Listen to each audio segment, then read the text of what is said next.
Yogi, lelaki paruh baya berusia sekitar 35 tahun ini, memiliki hobi mengayuh sepeda berkeliling di daerahnya bersama kawan-kawannya di penghujung minggu kala rehat dari pekerjaannya. Namun beberapa waktu lalu, Yogi mengalami hal yang sama sekali tak pernah dia kira, yaitu serangan jantung. Saat itu, ia mengayuh sepedanya dengan keras agar dapat mengejar kumpulan kawan-kawannya di depan. Dalam keadaan ini, jantungnya memompa lebih kencang sehingga jantung membutuhkan oksigen lebih banyak. Jika plak pada dinding pembuluh darah jantung robek, maka akan terbentuk gumpalan darah yang menempel.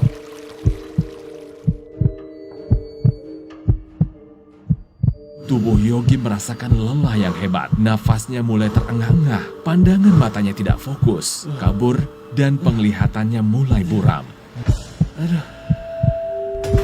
Gumpalan darah di pembuluh darahnya mulai menumpuk dan aliran darah yang berisi suplai oksigen menuju jantungnya mulai semakin melambat.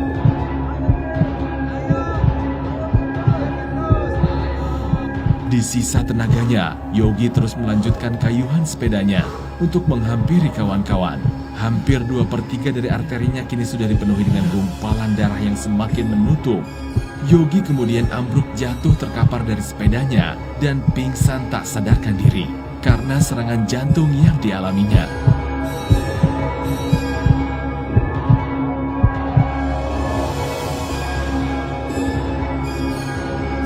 Di zaman modern kini, banyak yang mengidentikan serangan jantung dengan usia yang sudah lanjut seperti 50 atau 60 tahun ke atas. Namun faktanya, sudah banyak kasus serangan jantung pada usia muda dan Yogi menjadi salah satu kasus yang terjadi.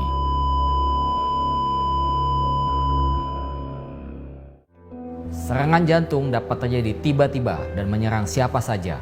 Dari tayangan tadi, kita bisa melihat bagaimana serangan jantung dapat terjadi bahkan pada saat kita sedang berolahraga.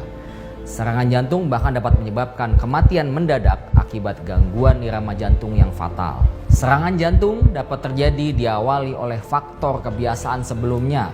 Misalnya, dari muda kita sudah makan makanan tinggi karbohidrat, makan makanan manis, dan tinggi lemak. Semua itu akan diakumulasi di tubuh kita. Hal tadi dapat menyebabkan penumpukan lemak di dinding pembuluh darah dan dapat terjadi pula penggumpalan darah akibat diabetes maupun kolesterol yang tinggi, yang pada akhirnya akan menyebabkan terjadinya penyumbatan di pembuluh darah jantung. Jika Anda mengalami gejala-gejala seperti nyeri dada, dada tidak nyaman, berdebar-debar dan sesak nafas, maupun mudah lelah, ataupun denyut jantung tidak teratur, bisa saja Anda sudah mengalami gejala serangan jantung. Segera jadwalkan pemeriksaan ke dokter Anda dan dari sekarang cegahlah serangan jantung.